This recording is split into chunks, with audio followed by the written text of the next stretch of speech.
coming up on SportsSource how students feel about football ticket resale prices. It's the matchup of number 1 Tennessee versus number 3 Georgia, but with a fun twist to it. On this side of campus, it's a block party, not a tailgate, as one new player helps Georgia volleyball rise towards the top of the SEC. Here's Questions Down the Range with Tennessee native and UGA golfer Michael Shears. Welcome to SportsSource. I'm your host, Michael Doty. We have a very special show planned today. Almost all college football fans know what the matchup to watch is tomorrow. The 8-0 Georgia Bulldogs host the 8-0 Tennessee Volunteers. You may have heard the nuts and bolts of the matchup from other analysts, so we'll spend the show today covering it a bit different. First, some history behind the numbers. What started as a 1 versus 2 matchup in the AP polls is now a 1 versus 3 matchup in the first college football playoff poll of 2022. The teams also flipped seeding. The Vols are now number 1 and the Dogs are number 3. This is unfamiliar ground for Georgia. A ranked Bulldogs team has not played a home game as the lower seed since October 1st, 2016. Their opponents? The Tennessee Volunteers. It's been a long time since the Vols last topped the charts. You have to go all the way back to December 7th, 1998. What was life like back then? Well, Bill Clinton was the president. The top song in the U.S. was I'm Your Angel by R. Kelly and Celine Dion. The top movie at the box office was A Bug's Life, and children were rushing to put Furbies on their Christmas lists. Tennessee defeated Florida State in the Fiesta Bowl to capture its 6th national championship in program history. Although nobody will admit it, Georgia should be in its comfort zone as the 3 seed. The Bulldogs have ranked 3rd at least 1 week in every season dating back to 2017, where they compiled a 13-3 record during that span. Some of Georgia's most notable wins in recent memory came as the 3 seed. This includes the 2017 Rose Bowl against Oklahoma, the 2021 Orange Bowl against Michigan, and above all, the national championship win against Alabama in January. Another win that comes to mind is September 21st, 2019, when the number 3 Bulldogs beat the number 7 Notre Dame Fighting Irish in front of the largest Sanford Stadium crowd ever. The stadium's capacity is 92,746 people, but they packed in 500 more fans for the game that night. Now, despite the extra seats, ticket prices were still quite expensive for that game. Prices for tomorrow's game could be even higher. For more on that, Zeke Palermo joins me in the studio to tell us how much some students at the University of Georgia are willing to give up to get a seat at this venue. That's right, Michael. Tickets for tomorrow's game are being sold aftermarket for hundreds, if not thousands of dollars. The most expensive seats online are clocking in at around $9 grand. However, $100 price tags are not unfamiliar for Georgia games. But what is more unusual? The high markup on student tickets. I got a chance to learn more about what's going on with the resale of student section tickets for tomorrow's game.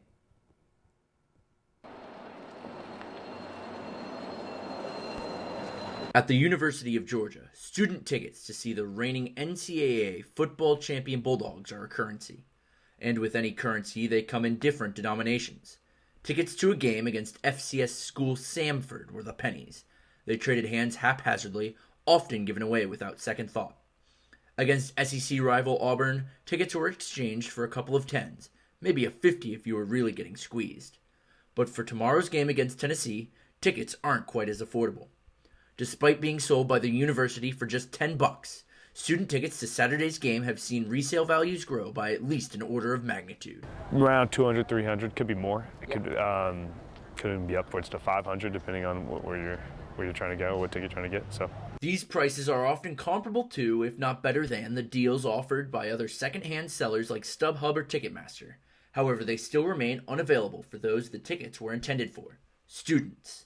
Well, we're all broke college students, so how am I going to afford a $300 ticket to a game that I should already be able to get to go to for free, you know? As the ticket distributor, the university's athletic department discourages aftermarket resale of student tickets, on its website going as far to say, quote, any student attempting to sell student tickets will have their ticket privileges revoked.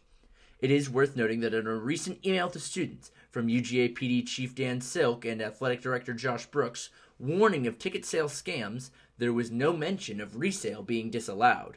Despite the non-ideal cost, many students recognize that the price reflects the importance of the game. If I had the funds, I would do it because historically it's going to be a game, I think, that's going to stand the test of time for either team.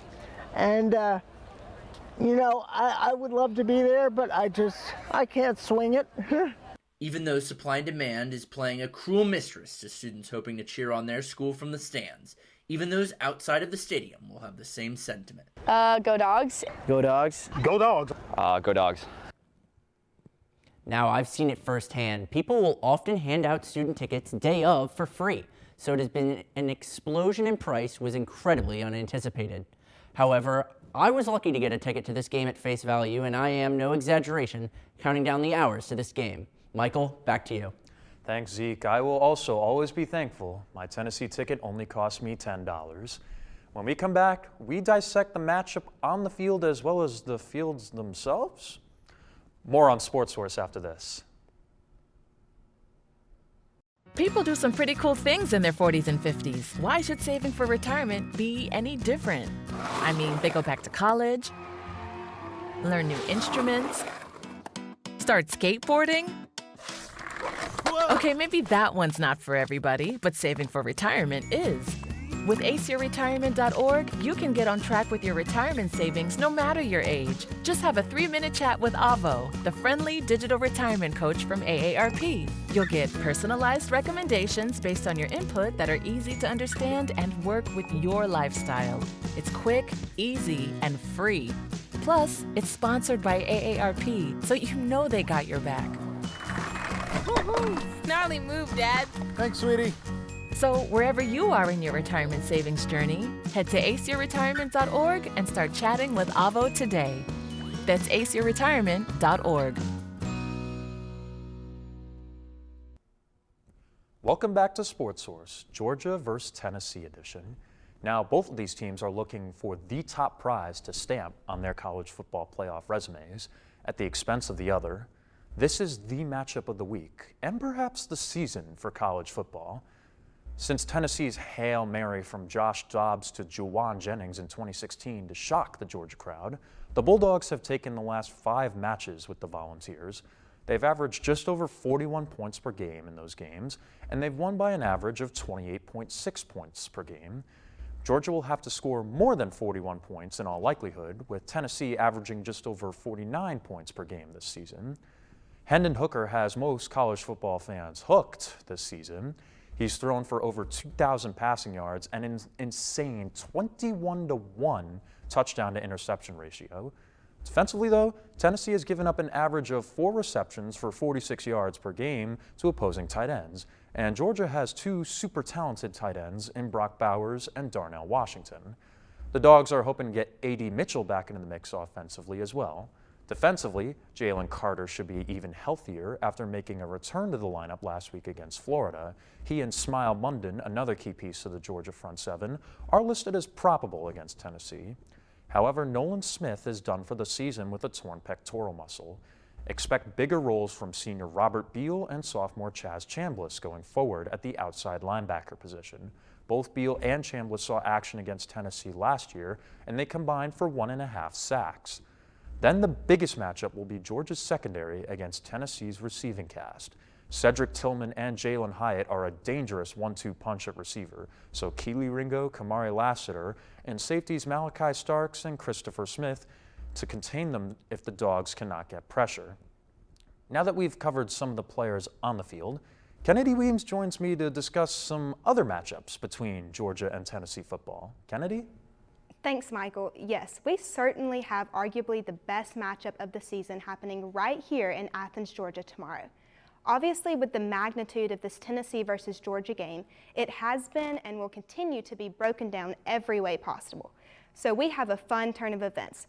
We are going to match up everything but the game, their stadiums, mascots, and the student sections.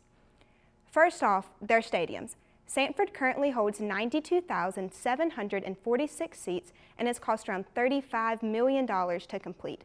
But one of the most interesting facts is that Sanford Stadium played host to the 1996 Olympic Games for the medal round of the soccer finals, which was watched by over 3 billion people worldwide. Now, Neyland Stadium is significantly larger as it holds 101,915 seats after a recent renovation before the 2022 season. In 2004, Tennessee approved a $200 million plan to renovate in 5 phases.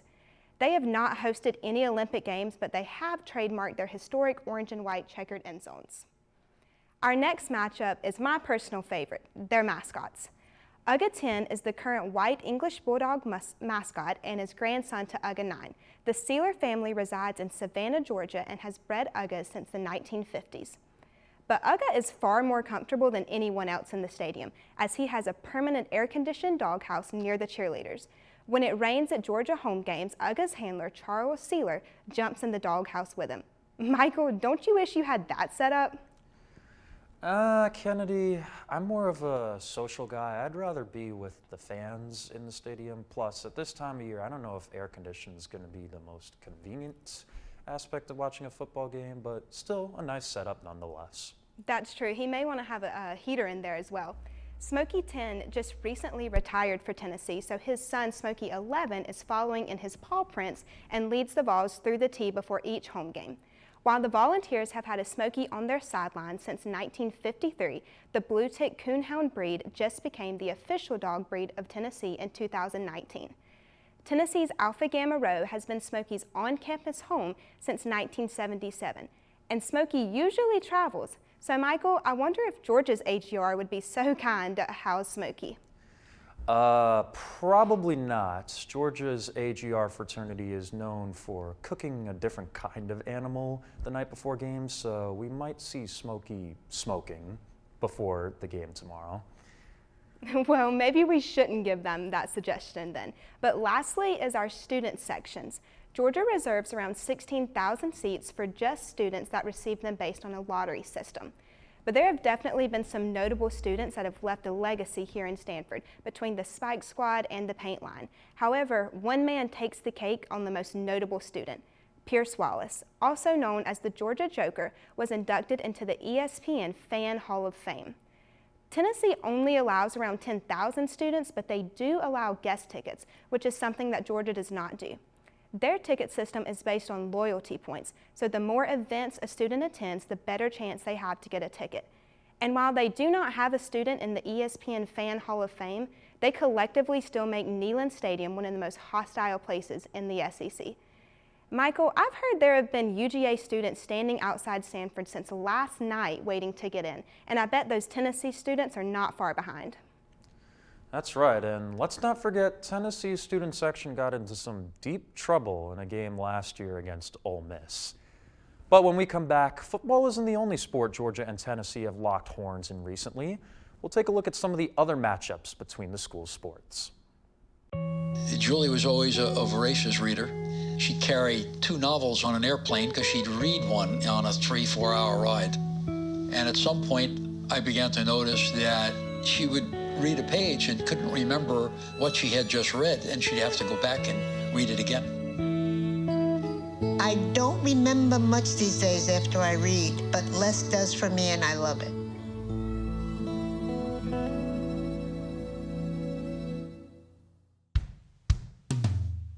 Hey world, I have a quick message. It's about safe driving. All right, let's go.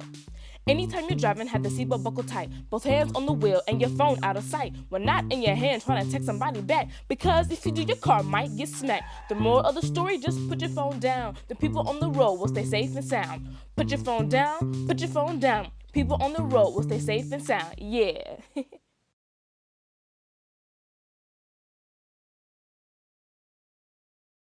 Welcome back to SportsSource, Georgia vs. Tennessee edition. While SEC football is still in full swing, SEC soccer is in its tournament down in Pensacola, Florida. On Tuesday, Georgia and Tennessee squared off with a trip to the semifinals on the line. In the 20th minute, you could see Georgia forward Danny Murguia take it through the middle of the field, launch one from about 20 yards out, and boom, banks one off the inside of the post, and Georgia has a 1-0 lead. 14 minutes later, defender Taylor Risch takes one to the outside corner. It was stopped initially, and then Torrey Penn cleans up the loose change, and it's 2-0 Georgia. Goalkeeper Jordan Brown was sharp throughout, making 6 saves, including this one right here, and Georgia would win the game 2-0. It was Brown's 4th shutout in 5 starts and the first trip to the semifinals for the Dogs in 12 years. An update on the soccer team: they lost to South Carolina last night in penalty kicks and they are out of the tournament, but still an impressive run nonetheless. Another sport turning heads is volleyball. For more on that, we are joined by Cassidy Hedesheimer to tell us about the team's recent success, as well as the impact of a certain player on the team. Cassidy, the floor is yours. Thanks, Michael. Georgia football isn't the only Bulldogs team playing Tennessee soon or vying for an SEC title this fall. UGA volleyball is going toe-to-toe with some of the conference powerhouses, thanks in part to the play of one champion transfer who's the tallest UGA volleyball player in over a decade. Check it out. Out of all of Georgia's SEC opponents, junior transfer Sophie Fisher is especially familiar with the University of Kentucky. Georgia faced the Wildcats, which are ranked 2nd in the SEC, on Wednesday at Segment Coliseum. The Bulldogs dropped the match in 3 sets, but each set was decided by 4 or less points. After winning a national championship and 2 SEC titles with perennial conference contenders Kentucky, Fisher transferred to UGA this offseason and has been a part of the Bulldogs' sudden rise towards the top of the conference. It's been great. I mean, I couldn't have asked for it to be better. It's definitely, I did not expect it to be like this smooth of a transition at all. Like, I thought there was going to be much more bumps. Last season, after finishing 8th in the SEC with a 12-17 record, Georgia is now 3rd in the conference at 17-6 overall and 8-4 in conference play. The Bulldogs swept number 11 Florida on the road in October, taking down the first-place team in the SEC. I think our serve and pass game has been pretty strong. You know, the chemistry of the team, it's really improved from last year, and then the additions this year, both our freshmen and transferring in Sophie, have been big for the team. Fisher, a 6'5" middle blocker, leads the Bulldogs in the entire SEC in blocks, with 134 in the season so far. That's more than double the next Bulldogs player and has her ranked 8th in NCAA Division I volleyball. Fisher broke Georgia's single match block record this season, and she's already surpassed Georgia's 2021 block leader with 6 games left to play in the regular season. I was talking to Tom at the beginning of the season about just like how I wanted to, it's kind of more fun to be a better blocker than a better hitter because everyone can hit, but like blocking is hard. And so just been working on that a bunch with him and it's been paying off. Fisher is 2nd on the team in kills 2 behind senior Casey Evans, all while playing a new position for a new team. She switched from outside hitter to middle blocker and transferred to UGA. Her in the middle, but I see her as a really versatile middle who can, she can really hit every set along all 3 rotations. So that makes her pretty special. So I see her as like a middle blocker plus, you know, who can do way more than any other middle in the conference can do. Fisher played 18 matches across her 2 years at Kentucky. She's already played in all 23 of the Bulldogs matches this year. Fisher said she transferred with her sights set on continuing with volleyball after graduation. Well, Tom is a big reason why I also came here, and has a lot of connections with like the Canadian women's national team and just like knows a lot of like international volleyball stuff, and like I want to play internationally whenever I'm done with college, which is coming up, which is sad. Both Fisher and Black said that the Georgia team is especially close this season, a key factor in its success. This all came minutes before the players walked into their Halloween practice dressed up as assistant coach Aaron Benning.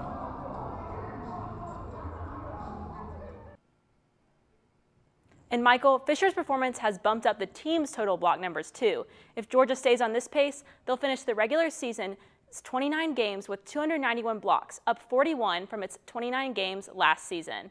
If the Bulldogs go on strong tournament runs and put up just 19 extra blocks to reach 309, they'll also reach the leaderboard for the top 10 season block totals for a UGA volleyball team. How far is Fisher from breaking any individual blocking records? At 134 blocks this season, Fisher still has a ways to go to beat the UGA single season record of 198. Over 147 will put her in the top 10.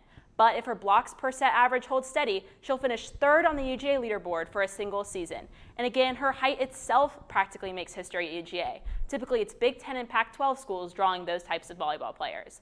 But I know Fisher and Black would tell me it's not about records right now, it's about consistency. These last 6 SEC games will be crucial. Georgia faces Arkansas at home this Sunday before taking on the Volunteers on the road next Friday. This could very well set Georgia up for a strong tournament run, if they're consistent, like Black told me. Michael, take this for comparison. UGA volleyball has only finished the season with more SEC wins than losses 3 times in the past 13 seasons. It's different so far this year, and it'll be a close race to the top and definitely one to watch. Back to you.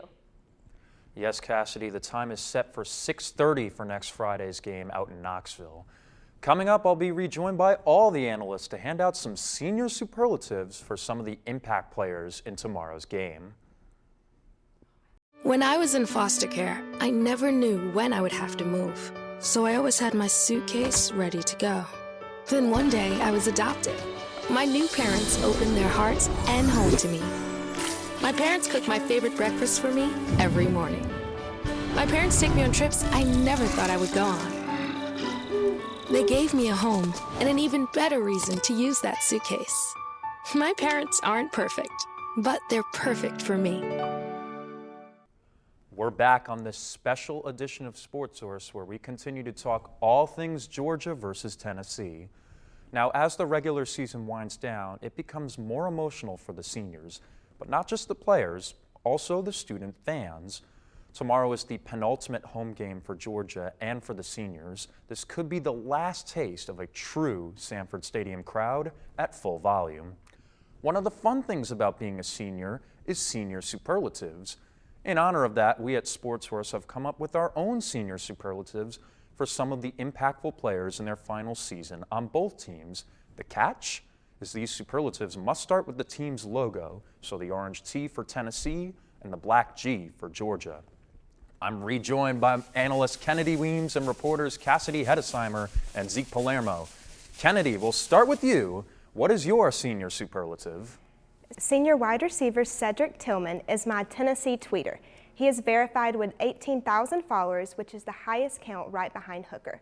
You can see him tweet about Tennessee football almost daily, and especially after a Vols win.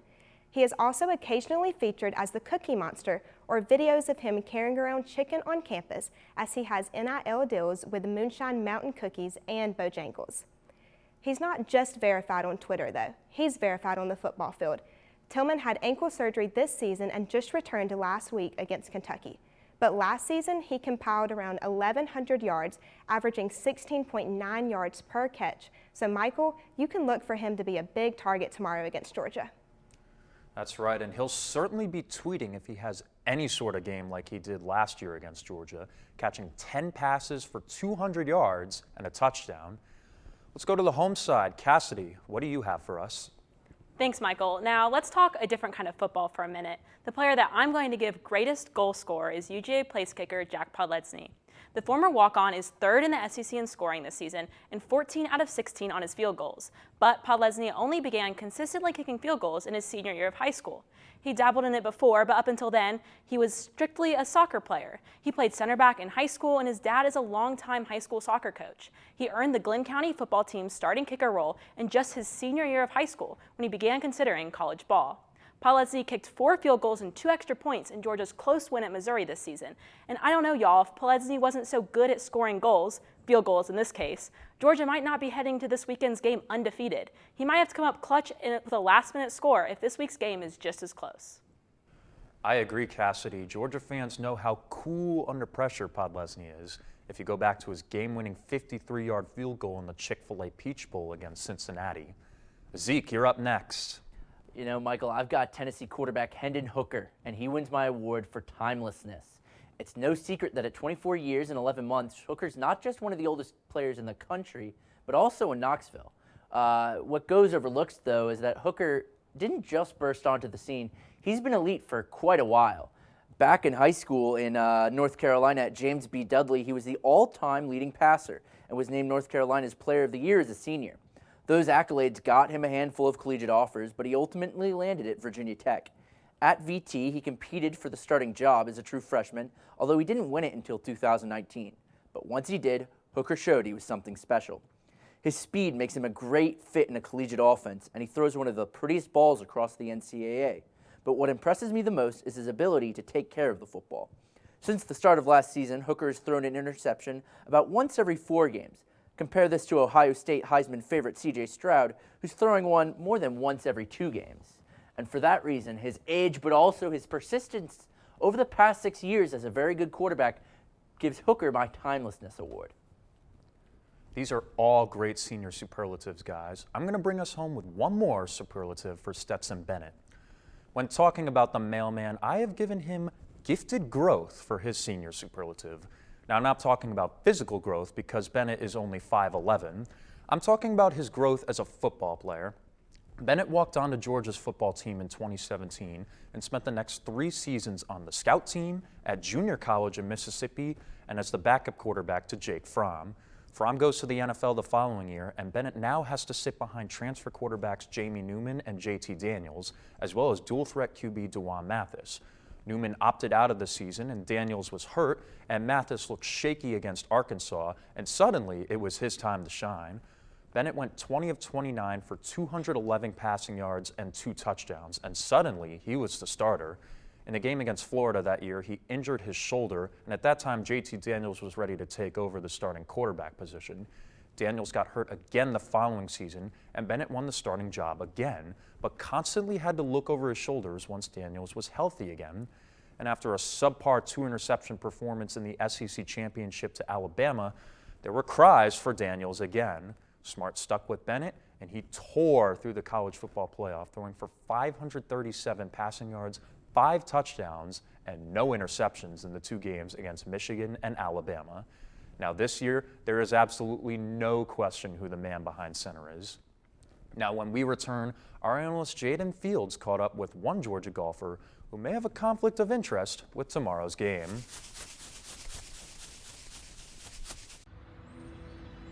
During high school, I hung with the wrong crowd and I never graduated. I helped Santiago in many different ways, like all fathers do, because he always wanted to go to college. I felt a little embarrassed to come back to school, but eventually, once I came here, I knew that it's for a bigger goal. He was very dedicated, hardworking. He connected with his teachers, he connected with other students. That was one of the key reasons why he was able to keep forging ahead. It was amazing to see him graduate. This was one thing that meant so much to him, and of course, it meant so much to us too. With the help of my father and having my son, that was all the motivation that I needed. That support is everything. Find free adult education classes near you at finishyourdiploma.org. Transferring schools can be difficult for a number of reasons. One of those being which team to root for in a game like this. Jaden Fields is here with us to tell a story of one of those situations on the Georgia men's golf team. Jaden?